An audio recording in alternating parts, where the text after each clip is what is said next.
Assalamualaikum warahmatullahi wabarakatuh. Perkenalkan, nama saya Mahras Rajabi Oktaviani. Saya kelas D semester 6, jurusan Sosiologi, Fakultas Fisip, Universitas Nusa Cendana. Oke, baik, langsung saja. Saya buat video ini sebagai tugas UAS Pendidikan Anti Korupsi.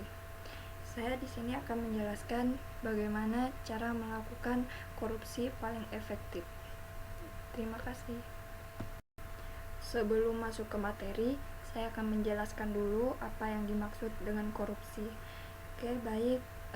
Korupsi adalah tindakan seseorang yang menyalahgunakan kepercayaan dalam suatu masalah atau organisasi untuk mendapatkan suatu keuntungan secara sepihak. Dalam hal ini tentu saja keuntungan yaitu berupa uang. Korup tentu akan merugikan keuangan negara, bukan hanya jutaan namun mencapai miliaran bahkan triliunan. Setelah kita bahas pengertian korupsi, saya akan membahas juga korupsi yang terbesar di dunia, yang terjadi di dunia yang terbesar.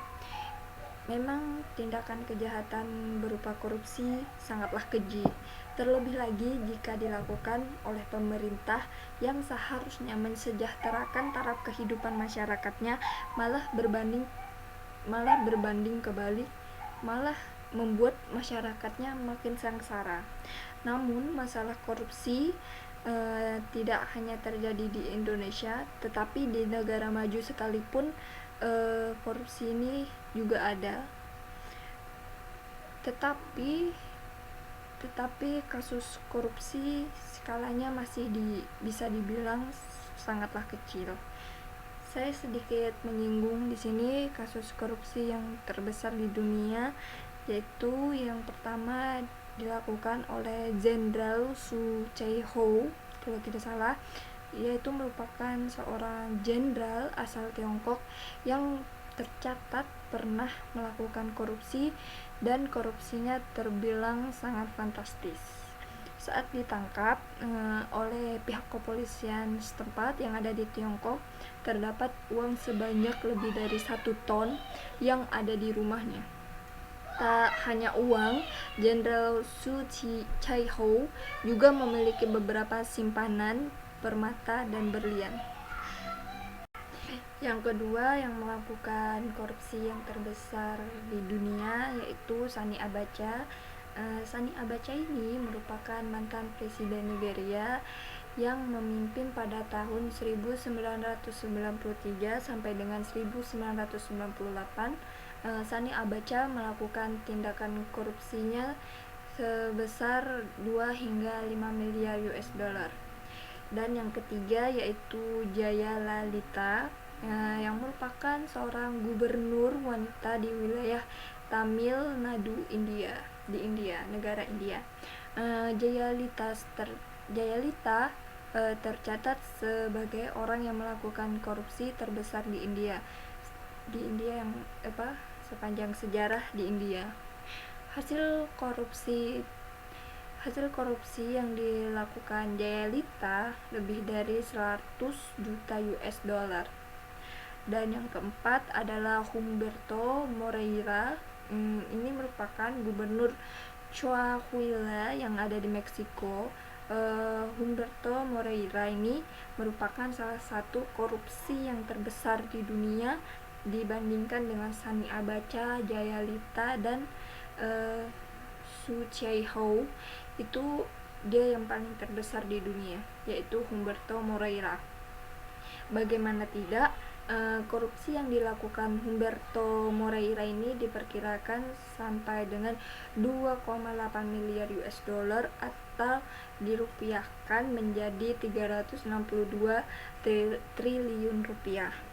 Dan yang kelima yaitu Pavlo Lazarenko adalah seorang perdana menteri dari Ukraina. Meskipun tindak kejahatan korupsinya tersebut hanya rentan 1 tahun, namun Namun ia bisa melakukan korupsi sebesar 114 sampai 120 juta US dollar dan tercatat salah satu korupsi yang terbesar di Ukraina. Nah, sekian dari saya yang korupsi terbesar di dunia. Selanjutnya kita akan ke materi selanjutnya, yaitu korupsi yang ada di Indonesia, di negara kita sendiri. Dan korupsi di Indonesia berkembang secara sistematik bagi banyak korupsi. Bukan lagi merupakan suatu pelanggaran hukum, namun melainkan suatu kebiasaan. Korupsi di Indonesia menempati posisi yang paling rendah, dan dengan keadaan ini bisa menyebabkan pemberantasan korupsi di Indonesia semakin ditingkatkan oleh pihak yang berwenang. Setelah itu saya akan bahas juga daftar korupsi yang ada di Indonesia.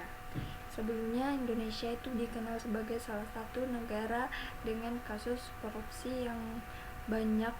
Hampir tiap tahun media-media di Indonesia ini selalu mengabarkan berita kasus korupsi di Indonesia yang seakan tidak ada hentinya.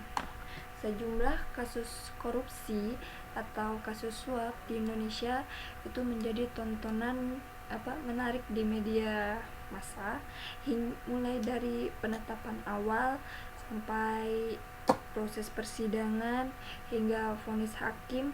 Kesemuanya bisa menjadi berita dan bahkan headline yang menarik perhatian baik di koran, TV, di berita, bahkan di internet.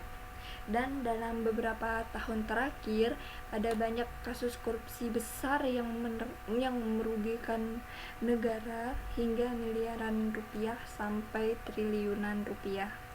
Yang pertama langsung saja kasus korupsi EKTP yang dilakukan oleh Setia Novanto pada tahun 2010 yang itu berlangsung selama bertahun-tahun. Setia Novanto sendiri yang sempat booming karena drama kecelakaannya yang palsu dan mobilnya yang menabrak tiang listrik untuk menghindari penangkapan. Dan Setia Novanto juga sempat masih masa hukumannya tapi masih sempat jalan-jalan. Oke, baik. Yang kedua adalah kasus Bank Senturi. Kasus Bank Senturi ini terjadi pada tahun 2009 dan merugikan keuangan negara sebanyak triliunan rupiah. Yang ketiga adalah kasus Hambalang. Kasus ini merupakan kasus suap untuk pembangunan proyek Wisma Atlet Hambalang yang digunakan untuk SEA Games. Dan yang keempat, kasus pajak Gayus Tambunan. Gayus Tambunan sangat menjadi tren pada tahun 2010 karena melakukan sebuah tindakan korupsi. Gayus dihukum 7 tahun penjara dan sampai saking ngetrennya sampai ada yang menciptakan sebuah lagu yang berjudul Andai Aku Gayus Tambunan. Kenapa orang ini menciptakan lagu? Karena lagu itu menceritakan kehidupan Gayus yang enak di penjara, di mana ia masih bisa jalan-jalan dengan menyuap aparat, dan di mana ia masih sempat menonton pertandingan tenis di Bali meski masih menjalani masa hukuman. Bagaimana hukum di Indonesia ini menurut saya tumpul ke atas tapi tajam ke bawah. Oke, selanjutnya kasus korupsi Pertamina. Kasus korup ini diperkirakan menimbulkan kerugian mencapai 400 US dollar. Kasus korupsi di Pertamina adalah kasus proyek pipanisasi pengangkutan bahan bakar minyak di Jawa. Kasus suap gubernur senior Bank Indonesia. Kasus korup ini terjadi dalam pemilihan gubernur senior Bank Indonesia yang terjadi pada tahun 2011 lalu. dan diperkirakan kasus ini melibatkan uang sebesar 20 miliar rupiah.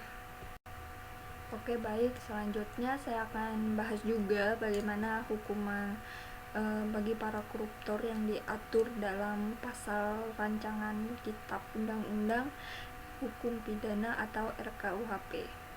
Nah, berdasarkan draft dari RKUHP per 28 Agustus 2019 yang diterima BBC Indonesia, setidaknya ada 3 pasal mengenai pidana dan denda bagi koruptor yang bobot hukumannya lebih ringan dibandingkan pasal-pasal dalam Undang-Undang Nomor 31 Tahun 1999. Nah, sebagaimana telah diubah dalam Undang-Undang Nomor 20 Tahun 2001 tentang pemberantasan tindak pidana korupsi, yaitu pada pasal 604 RKUHP mengenai perbuatan memperkaya diri serta merugikan keuangan negara berisi ancaman hukuman pidana selama 2 tahun penjara. Padahal pada pasal 2 UU Tipikor hukuman untuk tindakan serupa diganjar paling singkat 4 tahun penjara dan paling lama hukumannya 20 tahun penjara. Begitupun dengan dendanya, pasal 2 UU Tipikor menetapkan denda paling sedikit yaitu 200 juta. Namun pada pasal 604 RKUHP dendanya menjadi 10 juta. Pasal 605 RKUHP yang diambil dari pasal 3 UU Tipikor tentang penyalahgunaan wewenang dan merugikan keuangan negara, sanksi dendanya lebih ringan yaitu 50 juta menjadi 10 juta. Dan pada pasal 607 ayat 2 RKUHP yang diambil pada pasal 11 UU Tipikor tentang penyelenggara yang menerima suap, ancaman hukumannya menjadi lebih ringan dari paling lama 5 tahun penjara menjadi 4 tahun penjara. Pada pasal ini juga denda terpidana korupsi menjadi 200 juta, sedangkan denda untuk tindakan serupa diganjar 250 juta pada Undang-Undang Tipikor. Selanjutnya saya akan bahas juga penyebab dari orang melakukan korupsi itu kenapa. Dalam pandangan Islam sendiri membagi istilah korupsi dalam beberapa dimensi, yaitu risiwah atau suap, sarokoh pencurian, al-ghashi penipuan, dan khianat juga pengkhianatan. Dan sangat jelas bahwa dari pandangan Islam tersebut korupsi sangat diharamkan dengan adanya dalil Quran surah An-Nisa ayat 4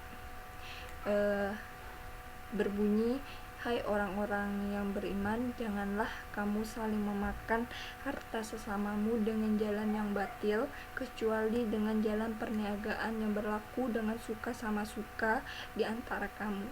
Nah, dalam ayat ini Allah mengharamkan orang beriman untuk memakan, memanfaatkan, menggunakan, dan segala bentuk transaksi lainnya harta orang dengan jalan batil yaitu yang tidak dibenarkan oleh syariat.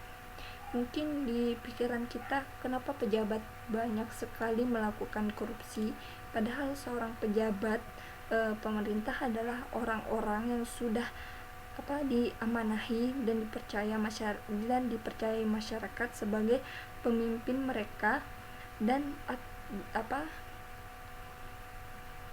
seharusnya pejabat tersebut menjalankan fungsinya untuk dan atas nama negara, bukan malah merusak suatu negara dengan perilaku korupsi yang merugikan negara, bahkan membuat malu negara sendiri. Berikut beberapa faktor orang melakukan korupsi. Yang pertama yaitu kurangnya iman. Seseorang yang di dalamnya terdapat iman akan menghindari segala sesuatu yang dilarang oleh syariat, yakni bahwa Allah selalu menyertai dan malaikat sebagai ajudan yang mengamati gerak-gerik dan mencatat amal. Keyakinan atau keimanan akan menjadi perisai yang sangat ampuh untuk menolak segala tindakan amoral termasuk korupsi.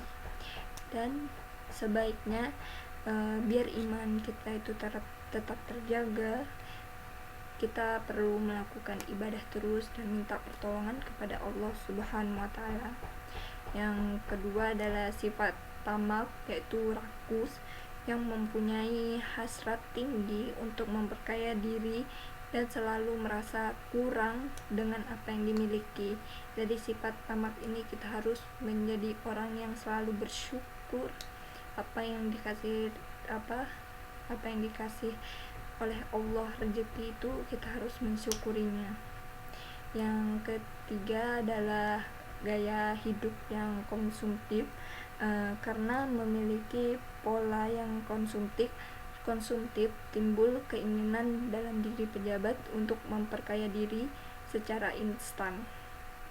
Gaya hidup yang instan ini dia tuh tidak mau berusaha tetapi maunya yang serba instan, yaitu akhirnya dia melakukan sebuah tindakan korupsi.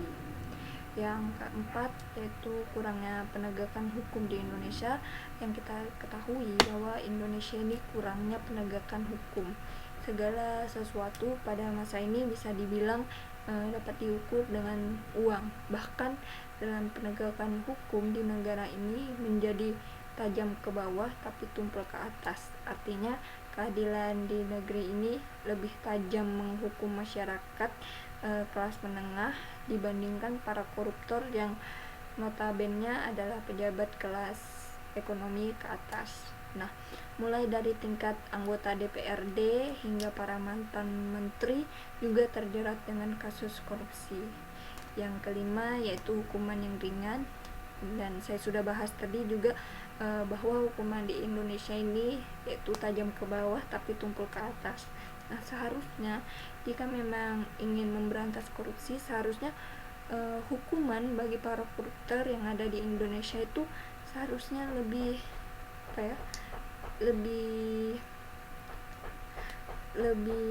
besar lagi, tajam lagi.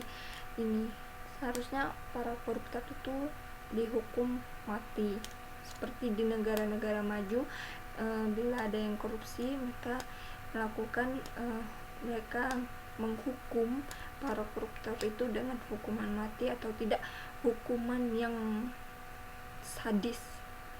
Menurut saya itu akan mengurangi para koruptor di Indonesia ini tidak akan melakukan korupsi lagi. Selanjutnya setelah saya bahas penyebab orang melakukan sebuah tindakan korupsi, saya juga akan membahas data korupsi di Indonesia pada tahun 2018 yang saya ambil, dan sumbernya ini saya ambil dari KPK atau Komisi Pemberantasan Korupsi, yaitu pada tahun 2018 terjadi sebanyak 85% orang melakukan tindakan korupsi. Total tersangka yaitu 121 orang tangkap tangan dan 30 total barang bukti sebesar 24,47 miliar. Total tersangka tersebut dari profesinya tersebut, orang yang melakukan tindakan korupsi ini yaitu kepala daerah sebesar 21 orang, swasta dan 46 DPR, 2 DPRD, 5 hakim, 4 eselon 1, 16 eselon 2, dan 2 eselon 3, dan 1 advokat. Itu sumber yang saya dapatkan dari Komisi Pemberantasan Korupsi pada tahun 2018. Selanjutnya saya juga akan membahas data korupsi 5 tahun terakhir yang terjadi di Kota Kupang, Nusa Tenggara Timur. Yang salah satu kasus korupsi yang terjadi di Indonesia yaitu yang pastinya penyalahgunaan kekuasaan dan kewenangan yang melibatkan banyak pejabat-pejabat negara ini, di mana mereka yang melakukan korupsi ini menggunakan kekuasaan atau jabatan untuk memperkaya diri dengan cara mencuri uang negara dan merugikan banyak orang lain.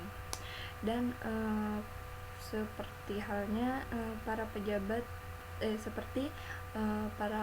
pemerintah, wakil rakyat yang duduk di DPRD atau Dewan Perwakilan Rakyat Daerah, dan pimpinan proyek, kepala desa hingga kepala sekolah yang tak canggung-canggung untuk menggunakan jabatannya sebagai kesempatan lahan subur untuk melakukan sebuah praktek korupsi.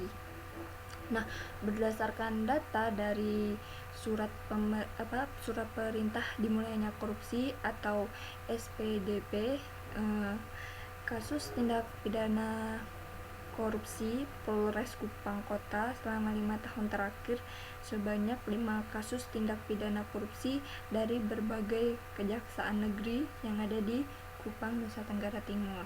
Nah, jumlah uang negara yang dirugikan oleh oknum egois ini juga mencapai ratusan juta, bahkan miliaran. Nah, pada tahun 2014 sampai 2015, kasus tindak pidana korupsi di Kota Kupang mengalami peningkatan sebanyak 3%, dan pada tahun 2017 sampai 2018 menurun menjadi 2%. Dan di Kota Kupang sendiri mengalami penurunan sampai 2%.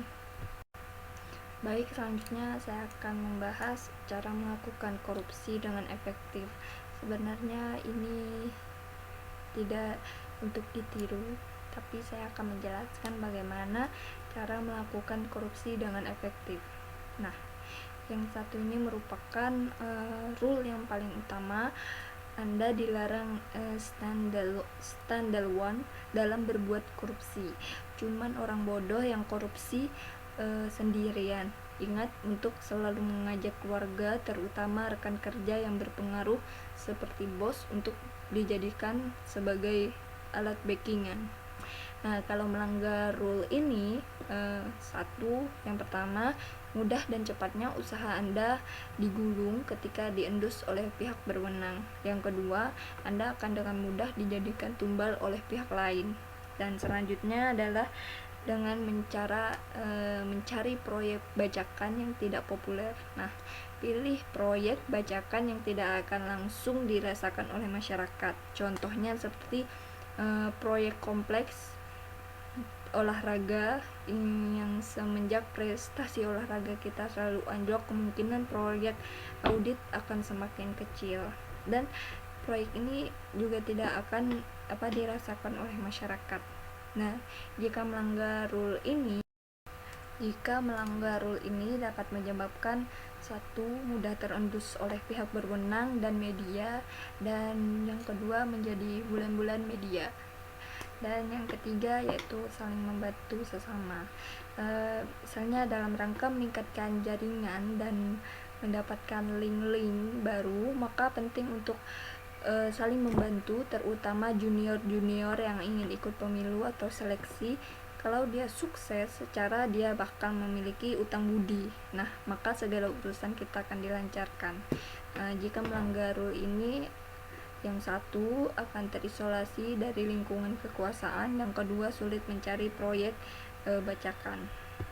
Dan yang berikutnya adalah selalu low profile, yaitu ini, masyarakat kita selalu iri dengan orang yang memamerkan hartanya. Contohnya masa PNS golongan 3 punya mobil banyak, terus rumah mewah dan lain-lain, duitnya dari mana tuh? Nah, kan banyak tuh yang begitu. Nah, kan kalau begitu jadi repot. Nah, di situ pentingnya low profile. Nah, jangan sampai harta kita itu diketahui oleh orang banyak, dan jangan lupa untuk selalu bersedekah dengan remah-remah harta kita ke orang lain untuk menjaga image kita. Ya, kalau melanggar rule ini, yang pertama dipertanyakan asal harta kita, yang kedua tidak populer di mata masyarakat, dan selanjutnya adalah memegang kelemahan lawan dan kawan. Dikarenakan politik tidak mengenal kawan dan lawan, maka tidak cuma kelemahan lawan saja yang kita perlu ketahui, kelemahan kawan juga perlu diketahui. Dengan begitu kita akan mempunyai rantai yang menjaga kawan kita tidak menyimpang. Dan yang kelima yaitu menjauhi dari sorotan media. Nah, dikarenakan media kita umumnya memegang prinsip bad news is a good news, mereka akan dengan senang hati memberitakan kelemahan-kelemahan kita. Jika tidak tahu cara mengatasinya, lebih baik menghindar dari sorotan media. Dan jika melanggar rule ini, yang pertama yaitu jadi sampul depan koran atau majalah nasional, yang kedua yaitu didekati dengan makhluk penjilat. Selanjutnya yaitu melakukan korupsi paling efektif dengan manajemen harta yang baik. Sepandai-pandainya tupai melompat, pada akhirnya akan jatuh juga, karena bisa saja salah langkah atau sedang sial saja. Nah, dan Anda juga tidak mau kan hasil kerja keras Anda selama ini dirampas dengan mudah dengan pihak berwenang. Sebaiknya Anda menyisihkan uang di rekening bank luar negeri yang tidak punya perjanjian dengan Indonesia. Intinya jangan sampai harta kalian diperas habis melalui pasal TPPU atau tindak pidana pencucian uang. Nah, melanggar rule ini bisa disebabkan satu, jatuh miskin, yang kedua, masa depan suram menanti.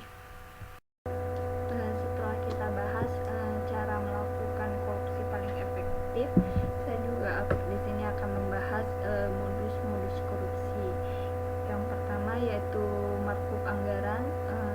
Bagian ini adalah yang paling populer dan paling sering terjadi karena dana anggaran digelembungkan dari kebutuhan sebenarnya, dan lebih parahnya lagi, terkadang penggelembungannya sampai berlipat-lipat dari anggaran sebenarnya. Sebagian besar para koruptor di Indonesia memakai modus ini. Kebanyakan para koruptor Indonesia memakai modus ini. Yang kedua adalah pungutan di luar aturan undang-undang. Nah, sering banget nih terjadi pungutan di luar aturan undang-undang. Sering terdapat misalnya di kantor-kantor kecamatan, desa, kepolisian, kantor swasta, pasar, dan sebagainya. Oknumnya bisa berseragam atau non seragam. Jika yang berseragam bisa dari pembuatan KTP, KK, dan sebagainya. Biasanya pungutan ini tidak ada ketetapan undang-undang pasti tentang berapa besarnya. Contohnya seperti misalnya ketika ingin membuat surat kehilangan, lalu orang yang kehilangan tersebut mengatakan berapa Pak. Nah, di sini lalu petugas mengatakan seikhlasnya.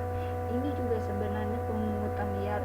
Jika memang ada peraturan undang-undang atau peraturan resminya, pasti ada keterangan seperti contoh membuat surat keterangan hilang akan dikenakan tarif sebesar 10.000 berdasarkan nomor sekian tahun sekian. Nah,